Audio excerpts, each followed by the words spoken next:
Terima kasih Anda masih bersama kami. Bagi Anda yang baru saja bergabung, kami hadirkan kembali 3 berita utama hari ini.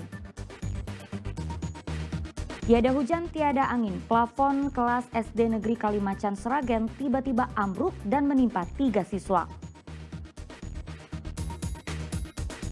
Menyukseskan pilkada serentak, PT Kereta Api Indonesia memberikan diskon 10% kepada para penumpang yang melakukan perjalanan tanggal 26 hingga 28 November 2024. Para pedagang pasar tradisional Nogosari di Boyolali menolak direlokasi ke bangunan pasar yang baru karena dianggap sepi dan jauh dari permukiman warga.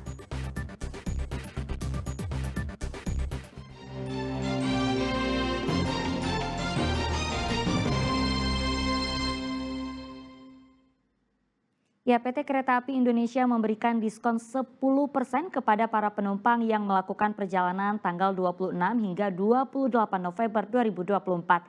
Diskon tiket sebagai bentuk dukungan PT KAI menyukseskan Pilkada Serentak 2024. Diskon tiket 10% ini berlaku untuk seluruh perjalanan kereta api komersial penumpang antar kota.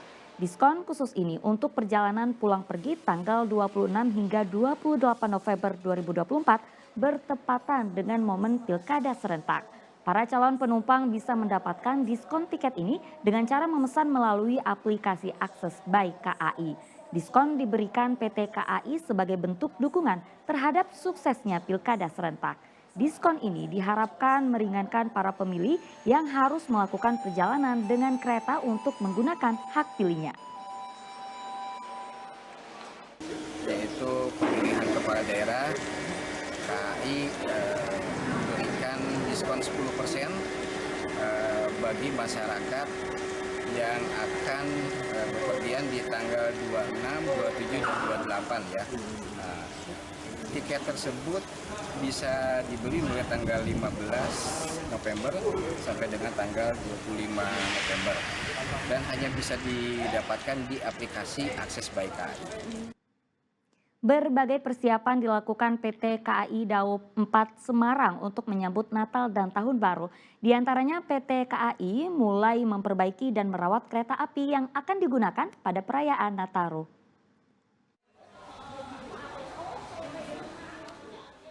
Petugas PT KAI Daob 4 Semarang mulai memperbaiki dan merawat kereta yang akan digunakan pada perayaan Natal dan Tahun Baru.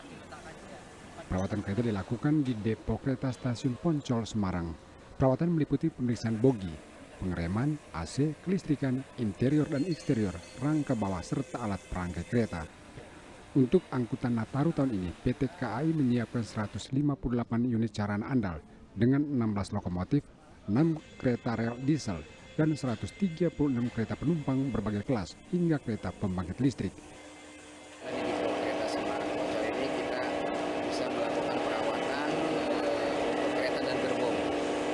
Jadi seperti yang dibilang, jadi perawatan 1 bulanan, 3 bulanan, 6 bulanan, sampai dengan perawatan 12 bulanan. Jadi kita pastikan bahwa nanti untuk angkutan Nataru, Natal dan Tahun Baru itu semua kereta sudah siap operasi dengan baik. Perawatan diharapkan bisa memberikan pelayanan maksimal kepada para calon penumpang yang hendak berlibur Natal dan Tahun Baru. Ali Mustafirin melaporkan dari Kota Semarang.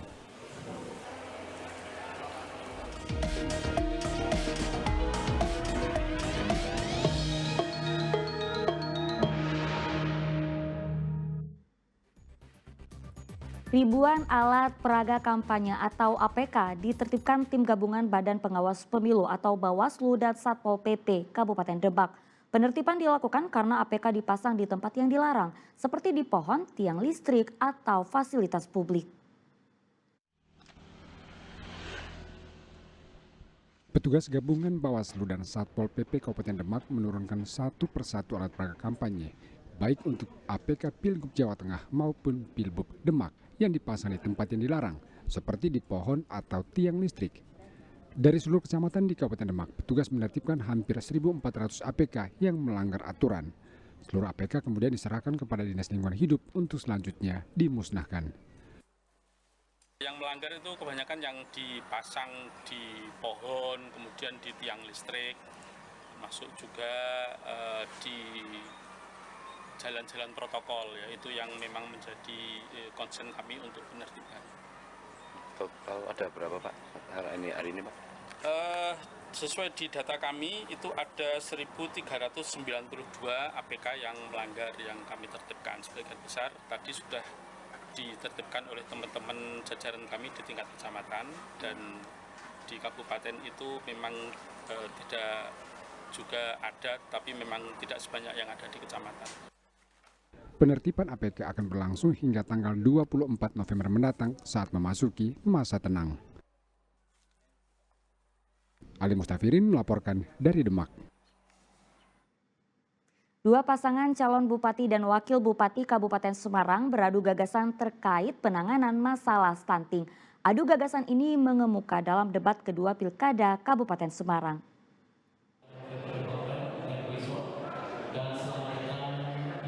Debat kedua calon bupati dan wakil bupati Kabupaten Semarang berlangsung di sebuah hotel di kawasan wisata Bandungan.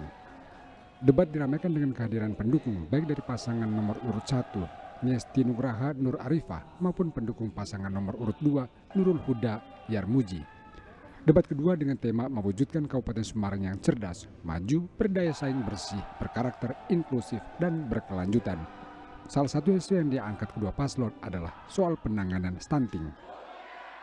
Stunting perlu kebersamaan bagian pemerintah daerah, dari kecamatan, dari desa dan kelurahan. Masih kurang tepat dalam mencari penyebabnya.